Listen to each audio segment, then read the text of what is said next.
¿Son solo 100 días? ¿Realmente son solo 100 días? Porque parece que pasaron tantas cosas en estos poco más de 3 meses desde que asumió Lula da Silva. Un comienzo de gobierno que obviamente todos recordaremos, marcado por lo que sucedió una semana después de su asunción, cuando los 3 poderes del Estado fueron asaltados en Brasilia, lo que fue el mayor ataque contra la democracia brasileña desde justamente el fin de la última dictadura militar. Unos 100 días en los que cambió completamente la política exterior, donde cambió la política ambiental, donde está empezando a tratar de cambiar la política económica, todo con mucho conflicto, con mucha dificultad. Y de esto vamos a estar hablando con nuestro invitado de hoy, que es Eugenio Aragao, que fue ministro de Justicia justamente de lo que fue el segundo gobierno de Dilma Rousseff, y que es alguien cercano obviamente al entorno del Partido de los Trabajadores. Eugenio, ¿cómo le va? Lo saluda acá Darío Mizrahi. Les saludo también, muchas gracias por invitarme. Eugenio, si usted tuviera que marcar qué es lo que tiene, qué rescata, qué resalta de lo que fueron estos primeros 100 días de Lula en el gobierno, ¿qué se le viene a la cabeza? Bueno, la primera cosa es la restitución de la institucionalidad en Brasil. Nosotros habíamos sentido falta de un gobierno que realmente respetase la democracia, la Constitución, las instituciones públicas. Esto puede decir que es poco, pero no es obvio, no es una trivialidad cuando se pasó lo que Brasil pasó en los últimos años. Además, tenemos que lembrar también que Lula hizo una inversión gigantesca inversión gigantesca de planes sociales, más de 120 billones de reales que fueron invertidos en programas de compensación de vulnerabilidades sociales en estos primeros 100 días. No es poco. Evidentemente, muchos pueden decir, bueno, esto son apenas los programas que ya existían en el primer gobierno y el segundo gobierno de Lula. Pero estos programas fueron todos destruidos por Bolsonaro y por Temer. Entonces sí es una premencia, una necesidad de recomporlos.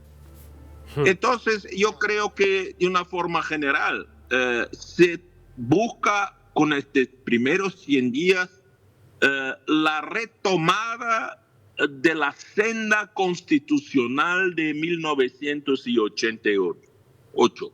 Claro. Esto es la gran diferencia. Eugenio, obviamente uno de los grandes desafíos que enfrenta también Lula, o debió enfrentar, es encontrarse con, por ejemplo, sectores de las Fuerzas Armadas, de las Fuerzas de Seguridad, muy hostiles hacia su gobierno, que incluso tuvieron algún grado de participación en lo que pasó aquel 8 de enero.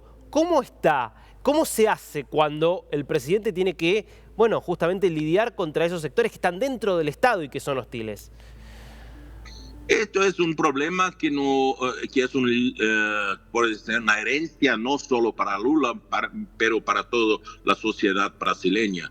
Diferentemente de Argentina y de otros países latinoamericanos, Brasil no tuvo una transición democrática en que se responsabilizó los militares por sus mal hechos en la época de la dictadura. Entonces, esta herencia es algo con que nosotros vamos a tener que convivir los próximos años. Pero hay también que tener en cuenta que los militares están extremadamente desgastados después de estos hechos del 8 de enero, ¿no? Entonces, están quietos, están calmos, y vamos a ver cómo Lula, que es un experimentado político, sabe lidiar con esto.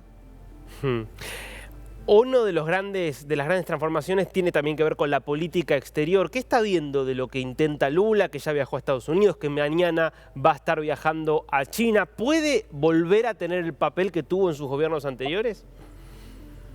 Bueno, en primer lugar, tenemos que considerar que la coyuntura actual no es la misma que en 2003 y la misma que en 2007, ¿no?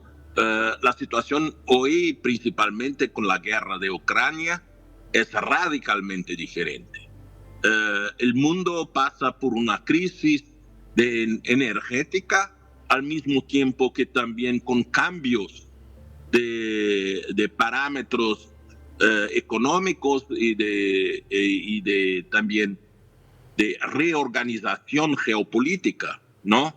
Y yo no sé si el peso de Brasil hoy es suficiente para poder hacer este cambio. Pero Lula es una personalidad respetada mundialmente. Y yo creo que va a hacer lo mejor que puede para tener algún tipo de injerencia positiva en este conflicto. Vamos a ver, la relación con los norteamericanos hoy es buena, y también con los rusos y los chinos. Vamos a ver si Brasil consigue mantener este rumbo.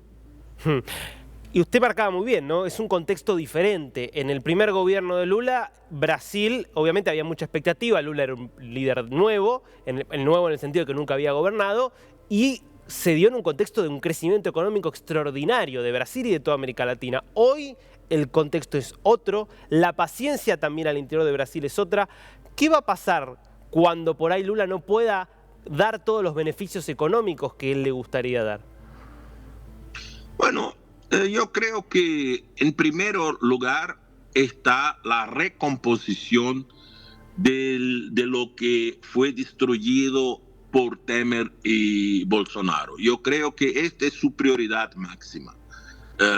Recompor los planes de renta para los más vulnerables, los programas de farmacia popular, los programas de habitación, que fueron todos destruidos. Sí, también la educación es un gran debate público hoy, si debemos mantener la reforma de la enseñanza media o debemos anularla.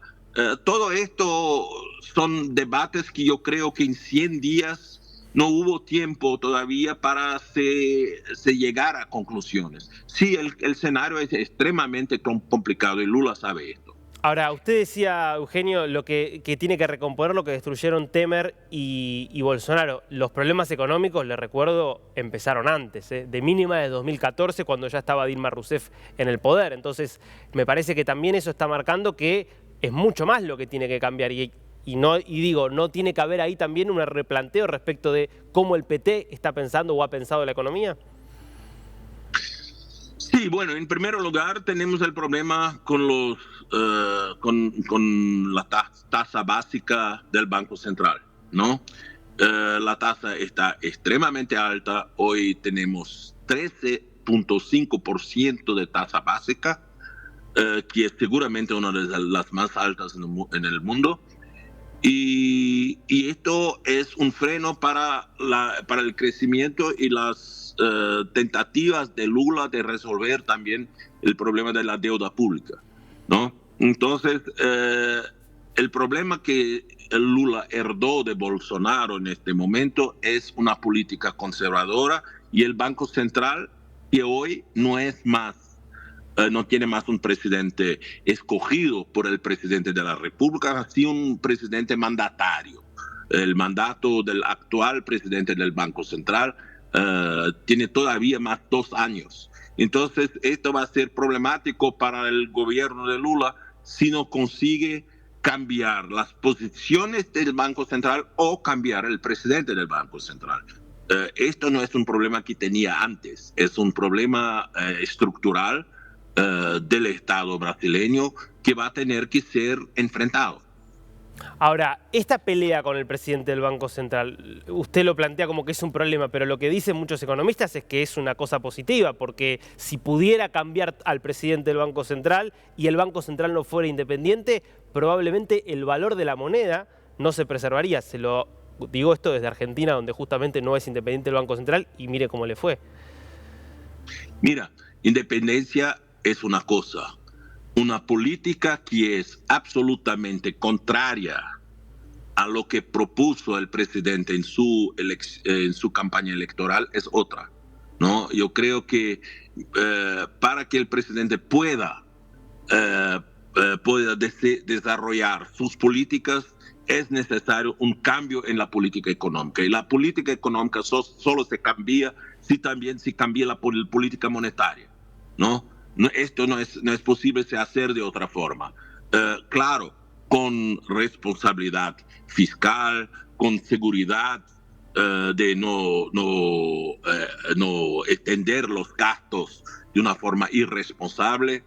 Esto sí, seguramente, pero es necesario dialogar con todas las fuerzas políticas y no me parece que el Banco Central está dispuesto a dialogar.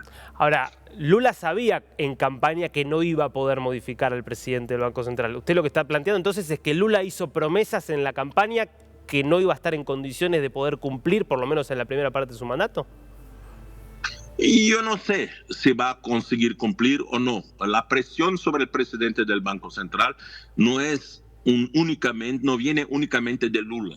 También fuerzas del mercado hoy están seguros que la tasa básica está muy alta y compromete también toda la actividad económica.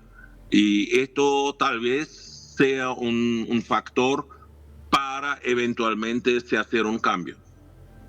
Le hago una última pregunta, Eugenio. ¿Ve hoy a la sociedad brasileña paciente? Porque ya hay algunas encuestas que marcan que en solo 100 días ya perdió parte de la popularidad y del apoyo que tenía con el cual asumió. Sigue siendo un número razonable, pero puede ser que ya no tenga más la misma paciencia que antes el público en Brasil y en todo el mundo. Bueno, la sociedad brasileña está hoy muy dividida, ¿no? Yo creo que este es un fenómeno global. La división de las sociedades domésticas en conservadores extremados, típicos de una red global de plataformas sociales, y las fuerzas tradicionales más progresistas, ¿no? Esto es una división que se hace en el medio de la sociedad brasileña. No es fácil lidiar con estos contrastes, ¿no? Pero yo creo que sí, también hay alguna pérdida de los electores por falta de paciencia. Lula tiene que gobernar con fuerzas progresistas, pero también con fuerzas conservadoras, porque Lula no tiene una mayoría en el Congreso Nacional. Tiene que trabajar con conservadores democráticos que quieren la restitución de la institucionalidad y de la gobernanza social. Y hay varios conservadores que respetan estos valores y estas metas. Entonces yo creo que Lula tiene que hacer un gran pacto nacional, y esto significa también abrir mano de algunos objetivos políticos, ¿no? Claro. Eugenio, muchísimas gracias por este tiempo con DNews. Muchas gracias a ustedes.